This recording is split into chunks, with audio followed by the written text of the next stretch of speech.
తెలుగువారి number 1 choice Telugu matrimony. BRS the 15 ఏళ్ల ఉద్యమ ప్రస్థానం 9.5 ఏళ్లు అధికారం చెలాయించింది.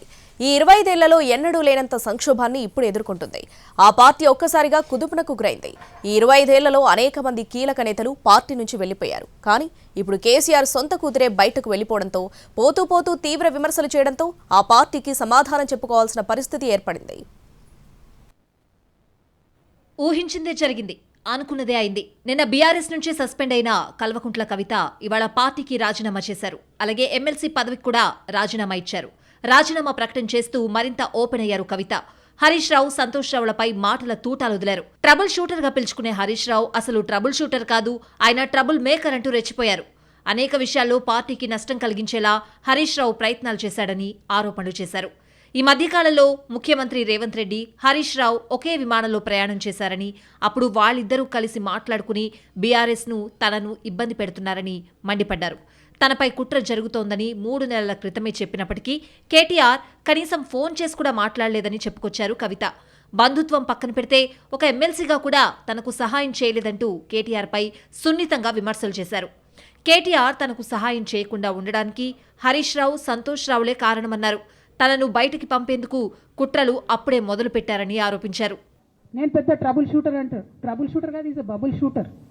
ఆయన ఏంటంటే ట్రబుల్ ఆయనే క్రియేట్ చేస్తాడు, చేసి నేనే సాల్వ్ చేసినట్టు నటిస్తాడు. నేను లేటెస్ట్ ఎగ్జాంపుల్ చెప్తా పట్టురు. నేను మొన్న దాసోజు శ్రవణ్ అన్న ఎలక్షన్ ఎమ్మెల్సీ ఎన్నికలలో బీఆర్ఎస్ పార్టీ డిసైడెడ్ ఒకటే క్యాండిడేట్ని పెడదామని.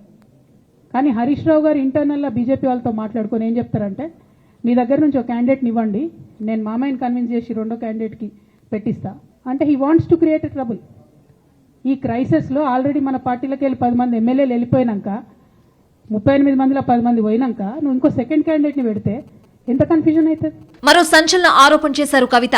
బీఆర్ఎస్ ను హస్తగతం చేసుకోవాలని కొందరు ప్రయత్నిస్తున్నారని ఆరోపించారు. 2018 ఎన్నికల నుంచి బీఆర్ఎస్ ని వాళ్ల చేతిలోకి తీసుకోవాలని ప్రయత్నం చేశారని కవిత చెప్పుకొచ్చారు.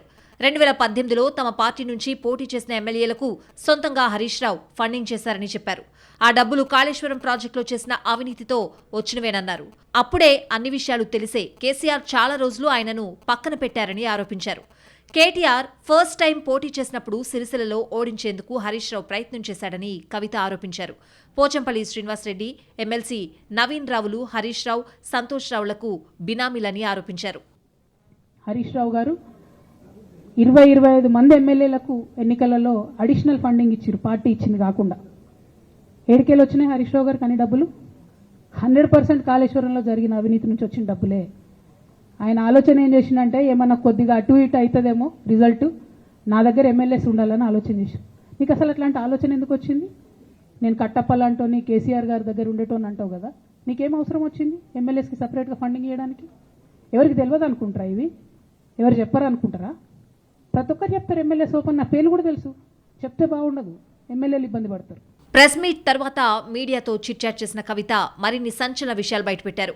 ఫోన్ ట్యాపింగ్ వెనకాల కూడా హరీష్ రావు, సంతోష్ రావులున్నారని ఆరోపించారు. తన ఫోన్ తన అన్న కేటీఆర్ ఇంట్లో పనిచేసే వాళ్ల ఫోన్లు కూడా హరీష్ రావు, సంతోష్ రావులు ట్యాపింగ్ చేశారని చెప్పారు. ఈ సమాచారం అధికారుల నుంచే తనకొచ్చిందని చెప్పారు కవిత. ఇప్పటికిప్పుడు కొత్త పార్టీ పెట్టే ఆలోచన లేదని, భవిష్యత్తులో జాగృతి నాయకులు, బీసీ నాయకులు, తెలంగాణ మేధావులతో మాట్లాడిన తర్వాత నిర్ణయం తీసుకుంటానని స్పష్టం చేశారు.